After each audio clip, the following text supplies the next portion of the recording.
Previously on Film Theory. Hey, I've seen a boat. How could Dory remember the boat, but then forget meeting Marlin?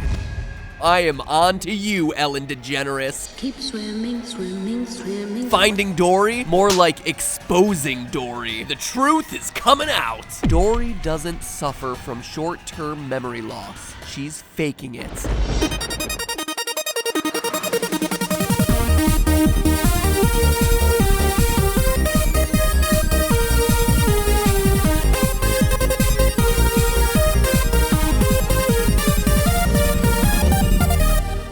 Hello, Internet. Welcome to Film... Wait, what was I saying? See, if I had anterograde amnesia like Dory claims, I wouldn't remember what I'm supposed to say here. But as we talked about last time, Dory doesn't have anterograde amnesia. She's faking her condition to look weaker and have the other fish underestimate her abilities. It's a survival tactic. Oh, sure, everything seems to check out. She can't remember Marlin's name, she forgets where she is, can't even remember what happened to her parents. But as we found last episode, she slips up. She remembers seeing the boat that took Nemo, even after she claims to forget who Marlin is. This fact of seeing the boat should fall under declarative memory, which, if she was truly suffering from short-term memory loss, she should have forgotten. You've painted yourself into a corner, Dory, and that's not the only piece of evidence I have against you. Today, we're throwing the book at Dory to show that appearances can be deceiving, and to get you to view Finding Dory in a whole new context. And here's the crazy thing. To start exposing Dory's lies, we don't even need to look that deep. It all begins with the single most basic fact about Dory, the type of fish she is. Now, Finding Nemo never specifies her species, but judging by her blue body and the black design running out to her yellow tail, we can confidently say that Dory is a blue tang, also known as a Paracantharus hepatus, Latin for incredibly hard to pronounce. These fish tend to be relatively small, growing up to only 12 inches when they reach adulthood, and look at that peaceful majesty.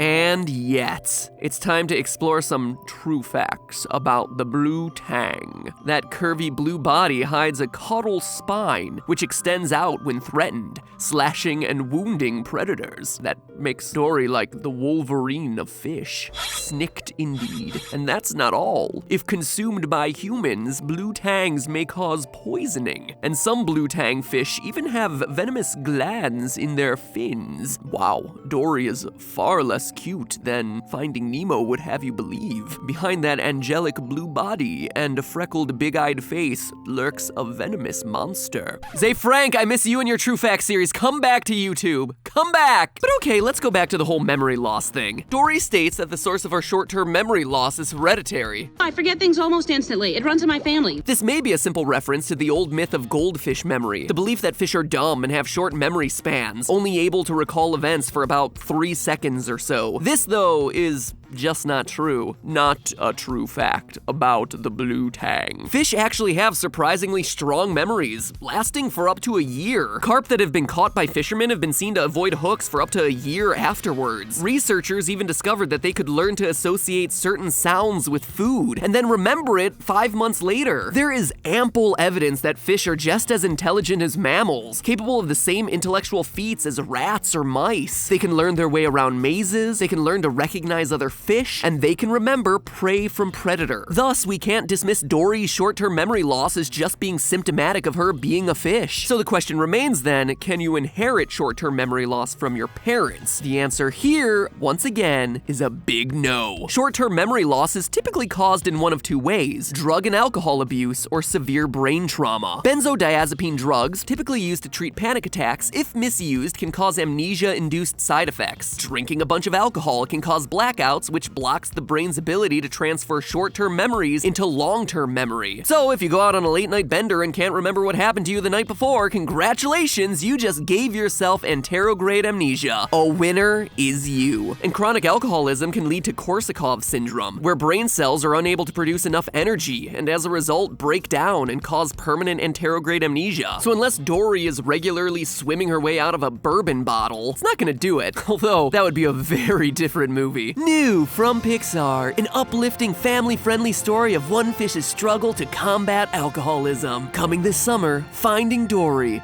in the Gutter. Just keep swimming. Rated R. On the other side, traumatic brain injury, typically to the hippocampus and surrounding cortices, can also cause anterograde amnesia. Or to treat a serious disorder like epilepsy or a tumor, patients will have parts of their brain removed. These procedures successfully cure the disorder, but can often result in anterograde amnesia. Notice though that none of these instances, brain trauma, alcohol, and drug abuse, are hereditary. In fact, there is no scientific proof that anterograde amnesia has ever been passed down genetically. None. Dory, unless she's a unicorn of biology, quite simply is lying about the cause of her amnesia, which again throws into question her having amnesia in the first place. But that sounds crazy, right? People faking an illness as extreme as amnesia. But here's the thing, it's not as crazy as it sounds. In fact, it's so common it even has a name. Faking amnesia would be considered a type of malingering, in which people fake symptoms of an illness to achieve some goal, getting out of work, getting taken care of, or in Dory's case, increasing your odds of survival in the dangerous ocean. So, outside of the scientific inconsistencies in her story, how do we outright prove that she's malingering? Well, it's not as hard as you might think. Most fakers tend to Ferris Bueller their symptoms, over-exaggerate them by putting in extra effort to make them look sick. The key to faking out the parents is the clammy hands. Take for instance the hand coin test. If I put a quarter in my right hand, you can easily tell me which hand the coin is in. Unless, of course, you weren't paying attention, XX Pixar Lover 15. There's always one of you. Jeez, you think I do these videos for my health or something? I'm doing this for you. Anyway, to catch you up, the coin is in my right hand. Amnesiacs, though, can't remember which hand the coin is in and are forced to guess, meaning that by the laws of probability, they'll guess correctly around 50% of the time. Fakers, though, will exaggerate their bad performance. They'll remember which hand the coin is in, and to look sick, will deliberately choose the wrong one. As a result, their tally of correct to incorrect guesses will be below chance. They're throwing the test, but they're throwing it a bit too hard. And when it comes to short-term memory loss, there's a bunch of proven scientific tests to catch you in the act. These tests are referred to as symptom validity tests. For example, the test of memory malingering, otherwise known as TOM, is a 50-question visual recognition test where examinees are shown 50 drawings, numbers, words, or symbols for around 3 seconds each. After all the drawings have been shown, the examiner then shows the examinees 2 different drawings, one from the 50 previously shown and one new one. The examinee is then asked to name which of the 2 drawings he had previously seen. By purely guessing, an amnesiac would score 50% right. And across all of these tests, it was found that suspected malingerers scored worse than actual anterograde amnesiacs. And that's not all. Malingerers tend to have a slower response time to questions. They take great pains in answering, as if they're struggling to figure out what the correct answer was. That's a tough one.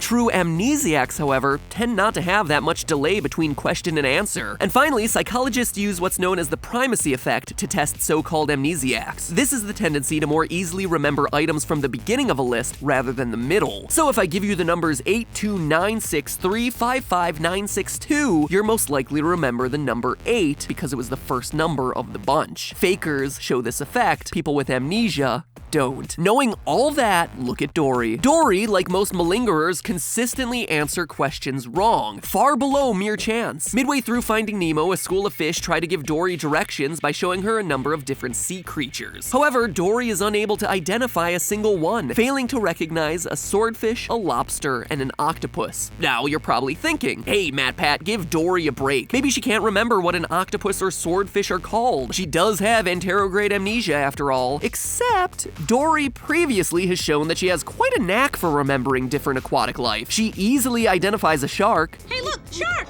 A whale. Oh, big fella, whale. Even a seagull. Mine. So how come right then and there, she's unable to come up with 3 very common sea creatures? Sure, maybe she can't name 1 or 2, but all 3? It's almost like she's deliberately getting them wrong, playing into her short-term memory loss, answering way below chance. And in that scene, Dory agonizes over her answers. Wait, It's a swordfish. Where's the butter? Oh, it's on the tip of my tongue. Much like a malingerer would, she exaggerates her condition, a telltale sign of a faker. You want more proof? Look no further than all the times Dory gets Nemo's name wrong. She calls him Fabio, Chico, Bingo, Harpo, Elmo. Now the fact that Dory can't remember Nemo's name is consistent with anterograde amnesia, but look closely at all the names she calls him. They all end with an O, just like Nemo. But someone really suffering from anterograde amnesia would be just as is likely to call Nemo John, or Paul, or Ringo. They would have no idea, no context that his name would end with an O. The very fact that Dory chooses names that are close to Nemo, but not quite, is proof that she remembers his name and is deliberately struggling and trying to get them wrong. Dory even recalls information in accordance with the primacy effect. She memorizes the address for where Nemo is being held, P. Sherman 42 Wallaby Way, Sydney, yet in her moving speech to Marlin at the end of the movie, she struggles to remember the complete address, only able to identify the beginning, just like a faker would. P. Sherman, 42... In fact, throughout Finding Nemo, Dory shows inconsistent base knowledge. When she meets Bruce the shark, she's not scared at all, like she doesn't know what sharks are or that they eat fish. Yet later, after discovering a scuba mask, she correctly identifies sharks below her. Hey, look, shark! And then one more time, by the end of the film, she tells the sharks to remember not to eat fish. Remember, fish are friends. Not food. Bye!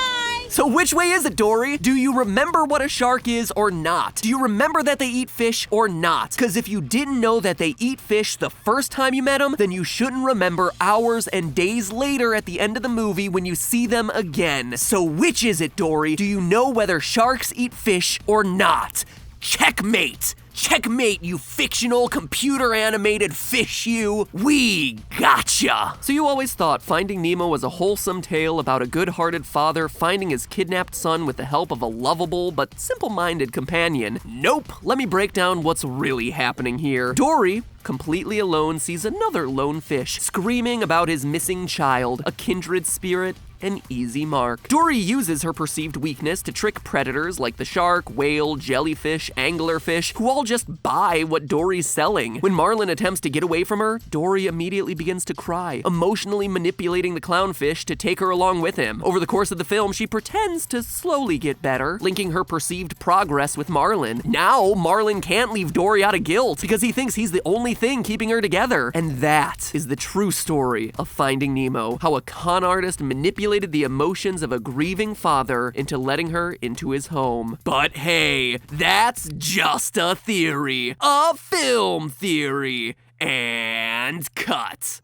If you like this video and want the truth, tweet this at Dory herself. Ellen DeGeneres at The Ellen Show. Hashtag exposing Dory. You know, we tried the same thing with Leonardo DiCaprio and sent him literally thousands of tweets, and he never responded. Thanks a lot for the appreciation and us helping you get an Oscar, Leo. Who knows though, maybe this time a big celebrity will take notice and give this video the response it deserves. Or if you don't like pestering a celebrity voice actor to get information about a fictional character conspiracy theory, then click here. It'll take you to the Wisecrack channel, which I talk about a bunch during these end cards, but it's because it's one of my favorite channels on YouTube right now. Seriously, Jared over there, the main writer, does some incredible videos that are both hilarious and super interesting. They just did a phenomenal video on Deadpool that blew my mind like 5 times, I kid you not. Definitely worth a watch. Please, if you're interested in checking them out, click here and tell them that MatPat sent ya. And with that, I'm done for the day. Next time, I'm tackling something a bit more